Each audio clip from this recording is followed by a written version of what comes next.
Welcome to my channel. నా పేరు సుగ్న. ఈరోజు మా మనవడు ఆమ్లెట్ అడుగుతున్నాడు. ఎలా వేయాలో చూపిస్తాను మీకు కూడా. చాలా సింపుల్గాను ఆనియన్ కట్ చేసే, పచ్చిమిరపకాయలు, మరి అవి పచ్చిమిరకాయలు తిండి కనుక ఉత్తి ఉల్లిపాయతో ఆమ్లెట్ వేస్తున్నా. ఓకేనా? ఇప్పుడు నాతోనా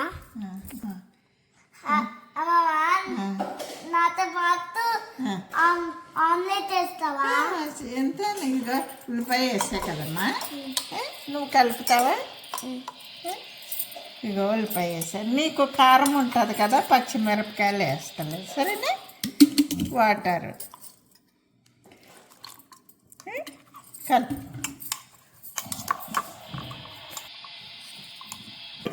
అవి నీతోనే పిల్లలకి కొద్ది కారమైన వద్దు. ఉప్పు పసుపు వేసాను కదా, ఆమ్లెట్ వేస్తా, కలిపేస్తా పిల్లలకి కదా కొంచెం. ఓకే, మా అబ్బాయికి చేసేస్తున్నాడు. ఇంకేముంది ఆమ్లెట్. ఉండు మళ్ళా పెంకులు పడతాయి. ఓకే, పసుపు, కొంచెం కారము, ఉల్లిపాయ, పచ్చిమిరపకాయలు వేయలేదు అబ్బాయికి. అంతే, కలిపేసి వేసేయడమే. ఆమ్లెట్ రెడీ చేసేస్తున్నాడు. అబ్బో, స్టవ్ ఆన్ చేశాను. కొంచెం ఆయిల్ వేసేస్తే ఇక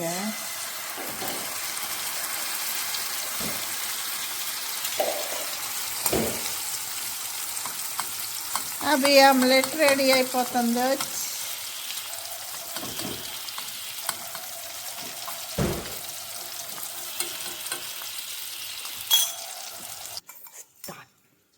ఇదేంటి అవి? బనానా. స్పెల్లింగ్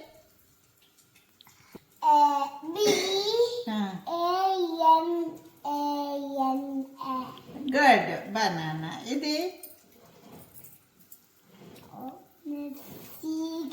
ఆమ్లెట్ వేగిపోయింది, కొంచెం బ్రేక్ అయిపోయింది.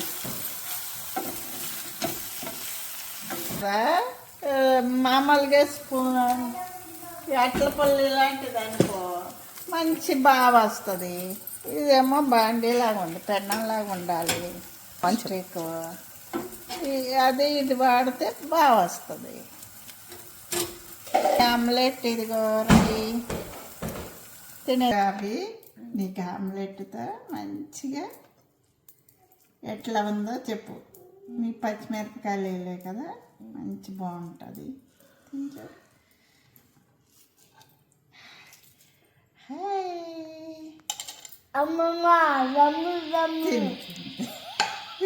తిన్నాక చెప్పు.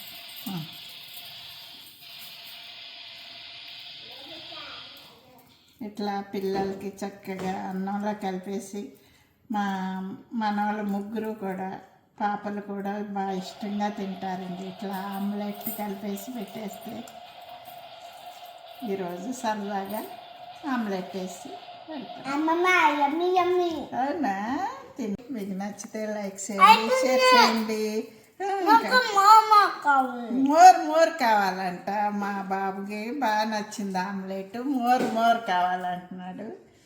ఓకే అండి, లైక్ చేయండి, షేర్ చేయండి, సబ్స్క్రైబ్ చేయండి.